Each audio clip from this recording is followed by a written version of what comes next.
Hi guys, welcome back to the channel. Myself Vinesh Kumar. और आज हम बात करने वाले हैं एक नई टॉपिक की। नया टॉपिक स्टार्ट करने जा रहे हैं जिसका नाम है टोटोमेरिज्म। क्या नाम है? टोटोमेरिज्म। बहुत सारे लोगों को पता होगा कि एक स्ट्रक्चरल आइसोमेरिज्म का पार्ट है। किसका पार्ट है? स्ट्रक्चरल आइसोमेरिज्म का। ठीक है, लेकिन ये स्ट्रक्चरल आइसोमेरिज्म के बाकी जो पार्ट हैं, जैसे चेन आइसोमेरिज्म हो गया, इन सब से काफ़ी डिफरेंट होता है। डिफरेंट क्यों होता है वो अभी देखेंगे हम। देखो, ये जो पहला वर्ड है टोटोमेरिज्म, इसकी उत्पत्ति जो है वो कैसे हुई, इसके बारे में देखते हैं। सबसे पहले देखो हुआ क्या था। एक कंपाउंड जिसका नाम है इथाइल एसीटो एसीटेट ना, क्या बोलते हैं इसको? Ethyl aceto acetate. ठीक है, तो इस पे थोड़ी बहुत क्या चल रही थी?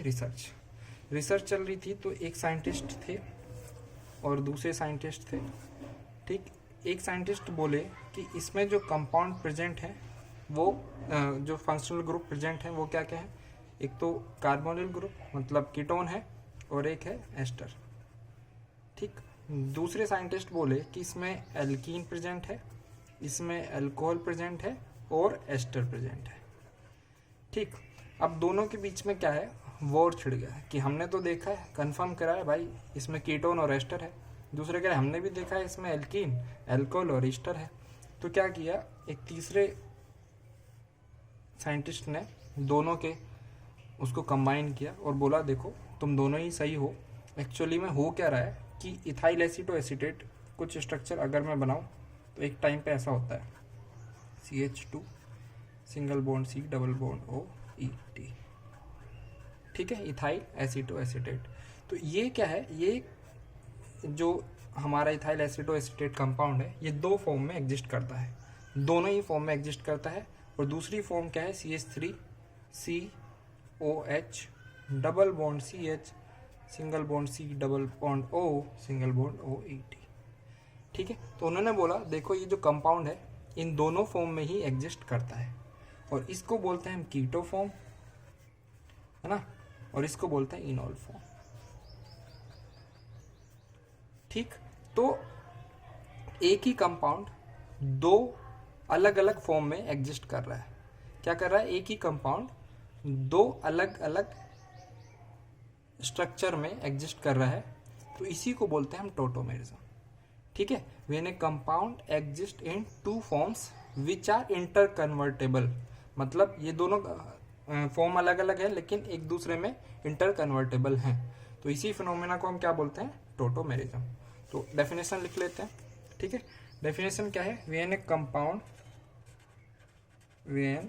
Compound exist in two forms which are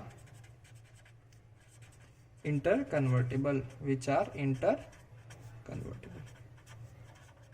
ठीक है, और इसको क्या बोलते हैं हम? टोटोमेरिज्म। इसी फिनोमिना को हम क्या बोलते हैं? टोटोमेरिज्म।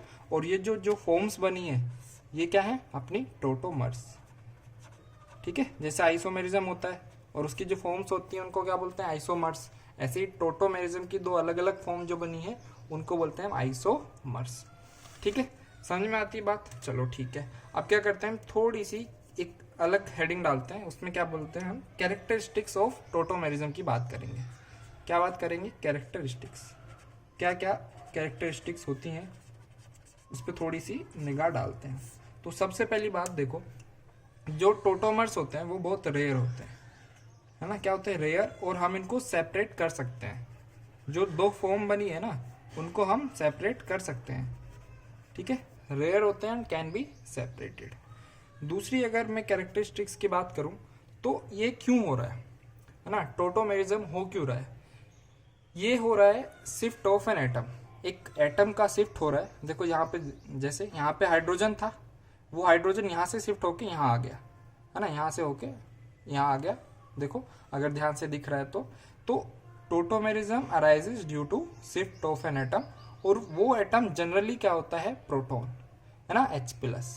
और इसी की वजह से हम इसको एक दूसरे नाम से भी जानते हैं, जिसको हम बोलते हैं प्रोटोट्रोपिज्म ना, और अलग नाम है जिसको हम क्या बोलते हैं प्रोटोट्रोपिज्म, या फिर और भी क्या बोल सकते हो प्रोटोट्रोपी। ठीक है, ये कुछ कुछ नाम है इनके, समझ में आती है बात? बिल्कुल ठीक है। अब देखो तो दूसरा पॉइंट क्या मैं लिखूंगा, tautomerism arises due to shift of an atom which is generally what, H plus, generally proton. ठीक है, समझ में आता है, इसीलिए इसको क्या बोलते हैं प्रोटोट्रोपिज्म या प्रोटोट्रोपी। समझ में आती है बात? चलो नेक्स्ट कैरेक्टरिस्टिक्स की बात करते हैं।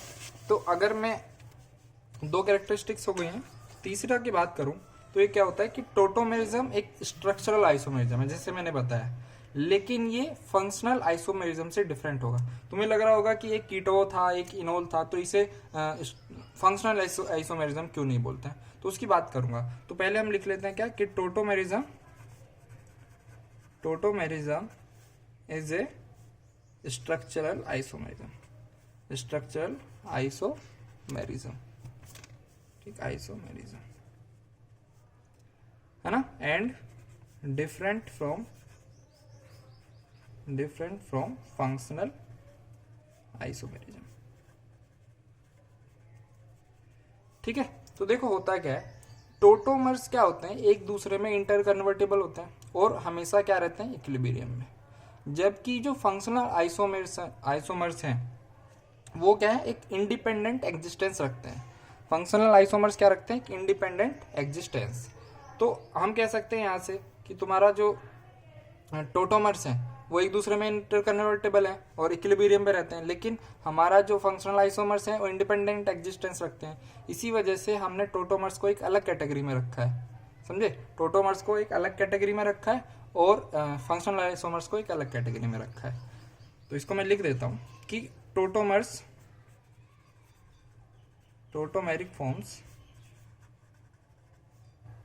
फॉर्म्स आर इंटरकन्वर्टिबल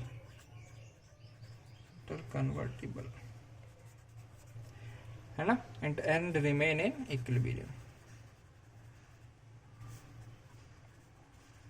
इक्विलिब्रियम, वेरेज जबकि हमारा जो फंक्शनल आइसोमर्स होते हैं वो इंडिपेंडेंट एग्जिस्टेंस रखते हैं। Functional isomers have independent existence. तो इस जो स्टार्टिंग का पार्ट है इसमें थ्योरी थोड़ी ज़्यादा है, कोई बात नहीं है, इतना चल जाता है। अब देखो कुछ लोगों के बीच में ये भी कंफ्यूजन आ जाता है कि टोटोमेरिज्म ही क्यों, हम इनको रेजोनेटिंग स्ट्रक्चर्स क्यों नहीं बोल सकते, है ना, क्योंकि अब इसमें भी तो देखो डबल बॉन्ड की पोजीशन घूम रही है ना। अगर कीटो और इनोल में देखोगे तो डबल बॉन्ड की पोजीशन भी चेंज हो रही है। तो बोलते हैं लोग कि बताओ कि इसको हम रेजोनेंस क्यों नहीं बोल सकते। तो रेजोनेंस क्यों नहीं बोलते उसके पीछे भी कारण है। तो मैं क्या करता हूँ 2-3 पॉइंट लिखता हूँ कि रेजोनेंस हम क्यों नहीं बोल सकते हैं। टोटोमेरिज्म और रेजोनेंस के बीच में डिफ्रेंशिएशन करते हैं। तो देखो सबसे पहला पॉइंट मैं बोल रहा हूँ कि टोटोमेरिज्म में क्या हो रहा है, शिफ्ट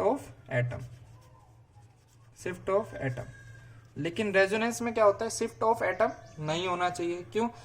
रेजोनेंस में हमेशा इलेक्ट्रॉन का डीलोकलाइजेशन होता है, शिफ्ट नहीं होता है ना, एटम का शिफ्ट नहीं होता है। तो ये तो बात रेजोनेंस में फॉरबिड है कि एटम का शिफ्ट नहीं कर सकते। और अगर टोटोमेरिज्म की बात करूं, जो टोटोमेरिक फॉर्म्स होती हैं वो एक रियल स्ट्रक्चर होती हैं, है ना, वो रियल स्ट्रक्चर होती हैं क्योंकि हम उनको सेपरेट कर सकते हैं, जबकि रेजोनेंस स्ट्रक्चर सब क्या होती हैं, हाइपोथेटिकल। ठीक है। और अगर मैं बात करूं तो मैंने बोला था कि जो रियल स्ट्रक्चर है, रियल स्ट्रक्चर को हम क्या कर सकते हैं, सेपरेट भी कर सकते हैं, कैन बी सेपरेटेड, और रिटेक्ट भी कर सकते हैं कि इतना कीटो है, ये इनोल है, जबकि रेजोनेटिंग फॉर्म्स को सेपरेट करना नॉट पॉसिबल। ठीक है। तो ये अभी क्या है, इसमें हम बेसिक चीज़ों की बात कर रहे थे टोटोमेर्स की। नेक्स्ट से हम फिर टोटोमेरिज्म जो एक्चुअल में स्टार्ट होता है, कैसे टोटोमेरिज्म होता है, मैकेनिज्म क्या होती है, किस टाइप के टोटोमेरिज्म होते हैं, ये सब बात करेंगे। ठीक है, इसमें इतना ही रखते हैं। ओके।